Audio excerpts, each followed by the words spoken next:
Jonas Vingegaard a remporté ce dimanche son deuxième Tour de France devant Tadej Pogačar et Adam Yates. Le premier français au général est David Gaudu, il est 9ème et pointe à plus de 23 minutes du Danois. Plus largement, cela fait 38 ans qu'un Français n'a plus gagné de Tour de France. Alors comment expliquer une si longue période de disette? A-t-on des jeunes talents qui seront capables de succéder à Bernard Hinault dans les prochaines années? Je vous réponds dans cette vidéo.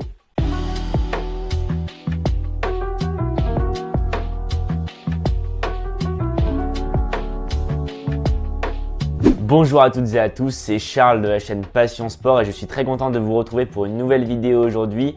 On va se pencher sur le cyclisme français et plus principalement sur la question que se pose tout le monde en ce moment, à quand un Français vainqueur du Tour de France? Alors j'avais déjà fait une vidéo similaire il y a quelques temps, mais je pense qu'il est important de détailler davantage ce sujet et de l'actualiser régulièrement.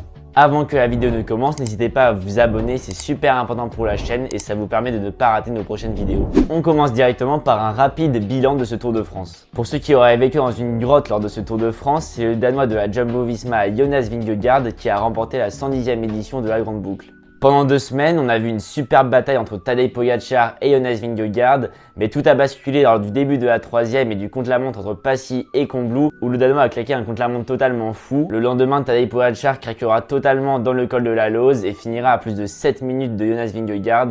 L'écart sera inchangé jusqu'à Paris et c'est donc le Danois qui s'offre son 2e Tour de France consécutif.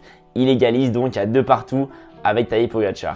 Pour ce qui est des Français maintenant, la seule satisfaction de ce Tour de France vient de Victor Lafay qui a réalisé un coup du kilomètre totalement fou pour s'imposer lors de la 2e étape. Mais depuis cette étape, plus aucune victoire française. On a vu beaucoup de Français tenter leur chance dans les échappées, notamment Julien Alaphilippe, Pierre Latour ou encore Thibaut Pinot, mais en vain, ils sont à chaque fois tombés sur plus fort qu'eux. Quant au classement général, et c'est ce qui nous intéresse tout particulièrement dans cette vidéo, David Gaudu a terminé 9ème à plus de 23 minutes de Jonas Vingegaard, Guillaume Martin a terminé 10ème et Thibaut Pinot 11ème. Aucun Français n'a été en mesure d'inquiéter Tadej Pogačar ou Jonas Vingegaard durant ce Tour de France. Et c'est un phénomène qui dure depuis 2019 et la bataille féroce entre Thibaut Pinot et Egan Bernal, perdu par le Français suite à son abandon lors de la 19e étape. Et bien plus largement, cela fait depuis 1985 et la victoire de Bernard Hinault qu'un Français n'a pas remporté le Tour de France. Alors comment expliquer le fait que l'on n'a toujours pas réussi à trouver la perle rare qui sera capable de rivaliser avec Tadej Pogačar, Jonas Vingegaard et bientôt Remco Evenepoel? Il existe plusieurs explications possibles à ce problème. Je me suis beaucoup renseigné et j'ai aussi pris une interview de Cyril Guimard dans Cyclisme Actu qu'il a faite récemment où il est revenu sur ce problème. Alors que l'on aime ou non le personnage, Cyril Guimard reste quelqu'un qui connaît très bien le monde du vélo. Il avait d'ailleurs candidaté pour reprendre la présidence de la Fédération française de cyclisme. Alors bien sûr, pour avoir le futur vainqueur du Tour de France, il faut avoir un coureur doté de capacités génétiques incroyables. Mais selon Cyril Guimard, ce n'est pas suffisant.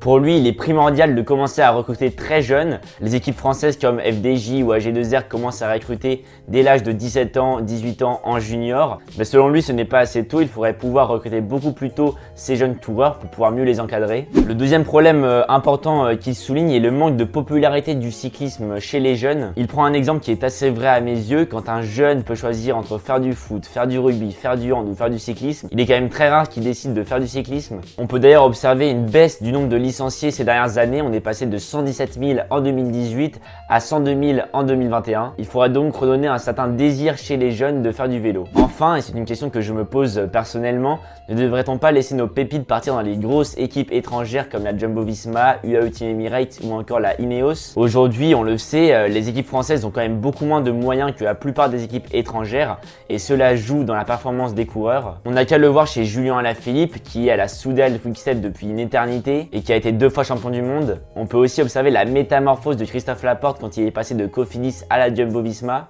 Je pense donc que dans l'état actuel des choses, il faudrait que nos pépites partent peut-être à l'étranger pour faire leur classe et devenir les futurs cracks de demain. Quand on regarde du côté de nos amis espagnols, Carlos Rodriguez qui a terminé 5ème de ce Tour de France aura sûrement les armes pour gagner un grand tour dans les prochaines années et il évolue chez Ineos. Juan Ayuso, la pépite de la UAE Team Emirates, deviendra très sûrement lui aussi un des très grands coureurs de demain et pour moi le fait qu'il soit tous les deux dans des équipes étrangères est loin d'être une coïncidence. Alors pour finir cette vidéo sur une note positive et optimiste, on va s'intéresser à nos 2 jeunes pépites appelés à prendre la relève des Thibaut Pinot, Romain Bardet et Julien Alaphilippe, à savoir Lenny Martinez et Romain Grégoire. Je me suis donc posé les questions, quels sont leurs résultats cette année et quand va-t-on pouvoir les voir sur des grands tours? Eh bien Lenny Martinez est en train de réaliser une bonne première saison chez les professionnels. Il a notamment remporté la 5e édition du Mont Ventoux dénivelé challenge. Et quand on sait qu'il bat Michael Woods, futur vainqueur au sommet du Puy-de-Dôme, on peut se dire que Lenny en a sous la pédale.